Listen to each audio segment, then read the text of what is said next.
ఒక్క విషయాన్ని గమనించవలసి ఉంటుంది. గ్రహములు జాతకంలో సంచారం చేస్తున్నప్పుడు మిశ్రమ ఫలితాలను ఇస్తాయి. ఇది మర్త్యలోకం. కేవలము శుభములు ఉండవు, కేవలము అశుభములు ఉండవు, శుభాశుభ సమ్మేళనంగా ఉంటుంది. కానీ మనిషి తెలుసుకోవలసినది మాత్రం ఒక్క విషయాన్ని బాగా గమనించాలి. శ్రీకాళహస్తీశ్వర శతకం చేస్తూ దుర్జటి మహాకవి ప్రతిపాదన చేస్తాడు. గ్రహదోషంబులు దుర్నిమిత్తములు నీ కళ్యాణ నామంబు ప్రత్యహమున్ పేర్కొను ఉత్తమోత్తముల బాధం పెట్టగానోపునే దహనం కప్పకజాలునే శలభ సంతానంబు నీ సేవచేతి హతక్లేశులు కారుకాకమనుజుల్ శ్రీకాళహస్తీశ్వరా అంటాడు. నీ సేవ చేసి హతక్లేశులు కారుకాక మనుజుల్ శ్రీకాళహస్తీశ్వరా. గ్రహములు ఆ జనన సమయాన్ని బట్టి ఒక సంవత్సరంలో కొన్ని ఫలితాలను ఇవ్వడానికి సిద్ధంగా ఉండవచ్చు, కానీ అధిగమించడానికి కూడా ఒక అవకాశం ఉంటుంది. దేని చేత అధిగమిస్తారు? రావలసినటువంటి అశుభ పరిణామం చాలా ఉపద్రవంతో కూడుకున్నది, భయంకరమైనది అయినప్పటికీ కూడా అది తప్పించుకునేటటువంటి సాధనం ఒకటి ఉన్నది. ఏది ఆ సాధనము అంటే, నీ కళ్యాణ నామంబు ప్రత్యహమున్ పేర్కొను ఉత్తమోత్తముల బాధం పెట్టగానోపునే.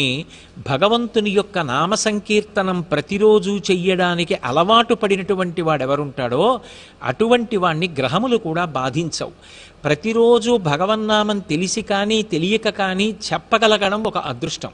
అయితే కేవలం నామం చెప్పడం వల్ల ప్రయోజనం కలుగుతుంది అన్న మాటకి ఎంత సారమున్నదో దాని యొక్క కొనసాగింపు కూడా అంత సారవంతము. ఎందుకంటే భగవంతుని యొక్క నామములు గౌణములు. అవి కేవలం ఏదో భగవంతుడికి బాలసారి చేసి పెట్టిన పేర్ల వంటివి కావు.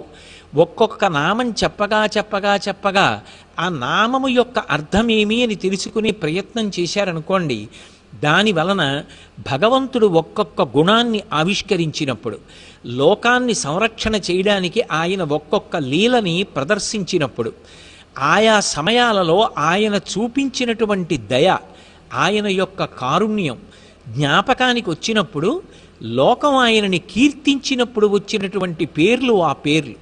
అప్పుడు భగవంతుడితోటి మనకి ఒక అనుబంధం కలుగుతుంది. భగవంతుడితో అనుబంధం కలిగితే ఆయన ఎలా చెప్పాడో అలా బ్రతకడం గొప్ప అని అలవాటవుతుంది.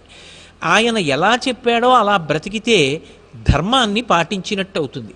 ధర్మాన్ని పాటిస్తే మనము ప్రశాంతంగా ఉంటాం, లోకము ప్రశాంతంగా ఉంటుంది. అంటే నిజానికి సమాజము యొక్క శాంతి భద్రతలన్నీ దేని మీద ఆధారపడి ఉన్నాయి అంటే ధర్మాచరణము వలన మాత్రమే సాధ్యమవుతాయి. అటువంటి ధర్మాచరణము చెయ్యడానికి మొట్టమొదట అసలు సమన్వయం ఎక్కడ కలుగుతుంది అంటే భగవన్నామాన్ని పలకడంలో ఉంటుంది. అందుకే పంచాంగ శ్రవణము చేసి, ఒకవేళ గ్రహగతులు అంత బాగాలేవు, ఆనుకూల్యత ఎక్కువగా లేదు అంటే దాని గురించి బెంగ పెట్టుకోవలసినటువంటి అవసరం లేదు. ఏ బెంగ పెట్టుకోకుండా చక్కగా భగవంతుణ్ణి నమ్ముకుని ధర్మ మార్గంలో ప్రయాణం చేస్తే వాడు చేతికి నూనె రాసుకుని పనసతొనలు తీసిన వాడితో సమానం.